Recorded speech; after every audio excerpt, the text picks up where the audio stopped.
one of the things I love about this business is getting to meet people throughout your entire career and getting to hang with them and become colleagues with them and maybe spend some quality time with them. And when circumstances occur and you're no longer their colleague because management decides to make a move, that doesn't mean we don't talk anymore. And certainly when they land in a new spot, love congratulating them and supporting them. Yeah. Even if his hair makes me feel less than. Ooh. And joining us now, senior sports reporter for Underdog Fantasy, my colleague and friend from the NFL Media Group all those days, James Palmer on the program. How are you doing, James? Good to see you. I'm good, Rich. With the comment on the hair before you introduced me, it just felt like old times right there. It felt like the last decade right there. Well, I mean, if it really did, then we could treat this like it's a late November, and I'm just tossing to you to see how you can handle that, Mr. Scarlet and Gray, James. Not true. Yeah, those were always the interesting Sundays. Those were the interesting Sundays. The one in Indianapolis was the worst because I went to Indianapolis with such confidence. I left before the game started. Yes. I packed only a scarlet and gray tie. That's right. That was it. And you wore it. And then we lost, and I think I got it for the duration of the show every time we went to Indianapolis. And I begrudgingly was putting the tie on going like, Rich is going to have a field day with this thing. You try to go open neck, and they're like, nope, you can't go open neck. You got to wear the tie. Yeah. Hey, man, congrats on the gig. Tell everybody what it is. What do you got? It's awesome, Rich. I think there's something really cool happening over there. And I had a chance to hang out with everybody actually on Monday. We were all in California, Santa Monica, having some dinner, and Colt McCoy and Jake Rudin, AQ Shipley, and Justin Pugh, and the guys from the Around the NFL podcast, and Dan Hanzus and Mark Zesser, and now Heed the Call there. Just all of us kind of talking ball and what we want to do in terms of jumping on each other's shows. And Steve Smith and I are going to have a show there. And I don't know if there's many people that I've come across that I enjoy talking ball with more than Steve. It was like whenever we came into the same city, we'd probably stand in the lobby if we were checking in at the same time, talking for like, Rich, I don't know, an hour and a half before we even checked into our rooms, just because it was, wait, where have you been? I've been here. I've talked to this guy. What are you doing? And we just love talking ball with him. So that's going to be a blast for him and I to have a show weekly to hopefully inform some fans of, what he sees and then what I've heard around the league. I just still, want to still travel around the league, get a chance to do that and do what, I gained from NFL Network for 10 years, like use all of that from going to every facility, every stadium, and living on the road. And I think having a second family in Kansas City for several years with Patrick Mahomes. So it'll be fun to take all of that and take it to Underdog and try to inform some fans on another platform. It's going to be a blast. Did Belichick pick up the check in absentia or what? For that one? The funny thing is I kept looking around for Bill and I did not see him. Nice. But you know what? My co-host wasn't there either. Steve was on the golf course somewhere, I think. I love it. So we wanted to get a cardboard cutout of Steve there for to sit next to me, but I was solo for a moment. But I won't be during the season. Well, again, Underdog Fantasy is where you can find James Palmer, who's here on the Rich Eisen Show. So what you had a front row seat, certainly in Denver last year, for what happened with Russell Wilson. Just moments ago, he was named the starting quarterback of the Pittsburgh Steelers. What went wrong for Russ last year that can inform us about his opportunity for success in this new spot, James? Well, so much in this league, Rich, is about fit, and it just didn't fit. It didn't fit from what Sean was asking of him to what probably Russ's skill set is. And there's been something that's gone on during this training camp, honestly, from Sean Payton on a pretty semi-regular basis that kind of hints at that repeatedly. He says over and over again, sacks are on the quarterback, in his opinion. And that was a big issue in Denver. The number of sacks that Russell Wilson took, I think there was only like 2 or 3 guys that took more sacks last year, maybe 4th, than Russell Wilson. That was a big issue in how this offense was being played and how it was schemed and how quickly, he wants the ball out of the quarterback's hands and how he wants the quarterback to play the position. We saw a difference in Russ from the year before, which was just atrocious. And we did see, a difference in him in the right direction, but it just really didn't fit from what, Sean wanted to do. You see what he has in Bo Nix. That checks all the boxes, in my opinion, of what Sean's looking for in a quarterback. It was kind of, Sean did take the job, but an arranged marriage in some sense.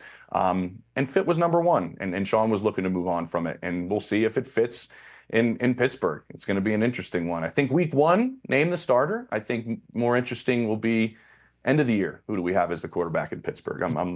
looking to keep an eye on that. Well, and again, that is the ultimate question, and because Russ wasn't the starter by the end of the year in Denver last year, and again, the question is it diminishing skills, or is it fit? And that's going to be the ultimate question here. That I'm wondering. You're already nodding your head like you may have an answer to that. I mean, nobody has the answer until we actually see snaps, right? But I'll give you the floor. Exactly. Yeah, and you know, I've talked to some people around the league about, you know, this competition, and I was hearing from more than one person, like, I think it might be time to start catering this offense to Justin Fields. And it was brought up to me by some people that know Arthur really, really well. It was, you know, you could go take all the stuff he ran with Marcus Mariota and just reinsert that back into the playbook. Right. All the stuff that uses Justin Fields as, and we can call him this, I think, an elite runner, honestly, with the football in his hands, with the size and the speed and the ability to run the football. And can you lean on that? And some people around the league are like, you do that, you run the football well, you have a really good defense, you limit the time that, you know, other offenses are on the field, Rich, and you have maybe something, because these are two pretty similar quarterbacks in their strengths and in their weaknesses. The one thing that set Russ apart from Justin Fields, we could all agree on, is that magic in the fourth quarter, that he just has the ability. We saw it actually in Denver this past year, the way he was able to make plays in the fourth quarter. But that's the thing we're keeping our eye on the most. Is that magic still there? Because I do think we all believe that's somewhat diminishing. If that magic's still there, that's the separating factor really between the two of them, because they have a lot of the same flaws. Also, the issue is that you know, if Russ is going to become a backup quarterback, you got to give him the opportunity to turn himself into that, as opposed to you saying, you know, things are somewhat equal here, we're going to go with the kid. And then Russ suddenly has an earbud after you gave him, you know, ownership of the team, right, as a leader in the locker room and things of that nature. This way, you give him full ownership. You let him do the Russ thing, the leadership thing, and let him try and play up from there. And maybe you sprinkle in a little bit of Justin Fields, and that's the way you go. And if it doesn't go that way, it's better to hand the offense over to Justin Fields midseason rather than the other way around. Exactly. You know? And I think the part of Mike Tomlin, you know, addressing the media, Rich, was when he said this was a really difficult decision. So it wasn't like he came out, and you see this in some of the other competitions. It's, we're naming Russell Wilson the starter. It's because he did, like, it's a difficult decision. So I think what you're saying is exactly right. It's easier to make the switch if this is the layout than if it was reversed. So James Palmer here, Underdog Fantasies. James Palmer, get used to it, James. Here on the. Hey man, took me a while to talk about NFL Networks, Rich Eisen. You know, 22 years ago. James Palmer here on the Rich Eisen Show. So, what's your take on the Chiefs and their ability to three-peat here, having had a front row seat to all of that? Because it sure as hell looks like they've got one of the best three-peat chances in any sport ever right now. They do. And you're right. I had a front row seat last year, and last year was the down year. It was, we don't have a whole lot of receivers. I remember talking to Brett Veach at the Combine, and it was, Kadarius Toney's going to be our number one. Let's go. And they thought that they were going to unleash some things that we've never seen from Kadarius Toney in the NFL. And we saw what ended up happening in that season, the emergence of Rashee Rice, Pat's just kind of struggling to trust certain receivers. And that was a big part of the offensive struggles, and they still win it. And so I think the offense is going to be better this year, Rich. Honestly, talking to people there, they now have the ability in their mind that they've lacked speed the last two seasons, really. And that's the way they've looked at it. And they go and get Hollywood Brown, who, to my understanding, is probably going to miss the first 2 weeks, definitely week one, probably the first two. And you have Xavier Worthy, and you have the ability to have both of those guys. And McCole Hardman, by the way, is also on the team. But you have the ability to go downfield, which was a big emphasis in training camp this year, which also will make life easier on your aging tight end, who's still incredible, and Rashee Rice, both of those guys operating in space underneath. They think they can really attack defenses in a more complex way than they did over the last 2 years, which, in my opinion, is a little scary. They go pick up Samaje Perine, who Denver just ended up releasing, and another back into the mix of weapons for Patrick Mahomes that they will use probably in the passing game, which he's really great at, and he made a lot of big plays against the Chiefs over the years. That's why they grabbed him.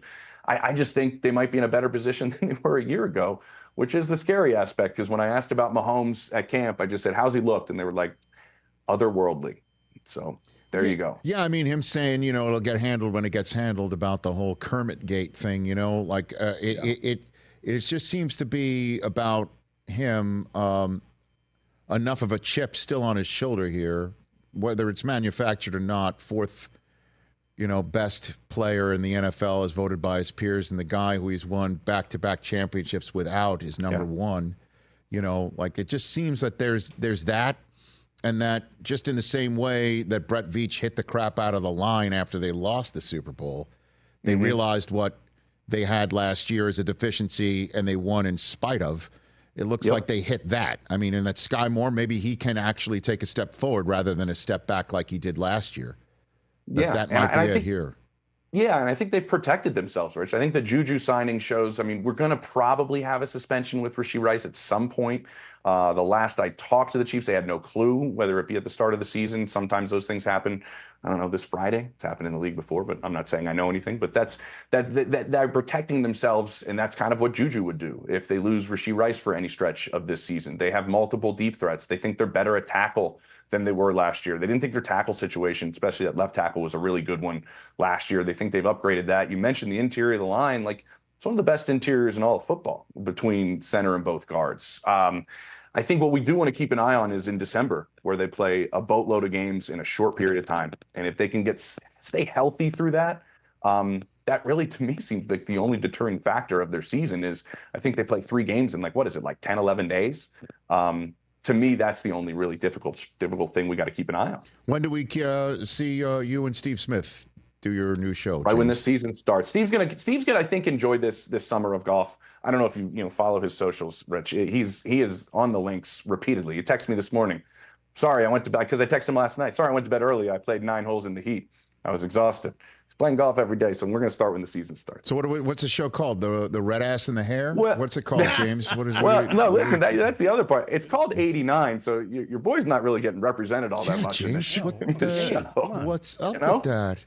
Well, I think it should be 89 and something. I don't know. We'll still see if the graphics department's finished working on everything yet. Maybe we can slide something. If you got, text me, Rich. If you got, no. I'm going to leave that to you. You're in your new spot. Okay. You got to take care. You handle that how you see fit. There is an eye in Smith and Senior.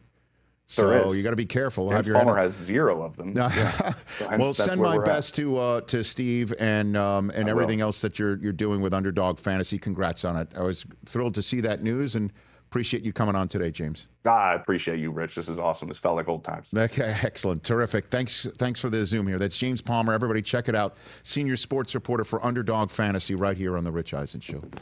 Here you go. Catch The Rich Eisen Show every single day on the Roku channel, 12 to 3 Eastern for free.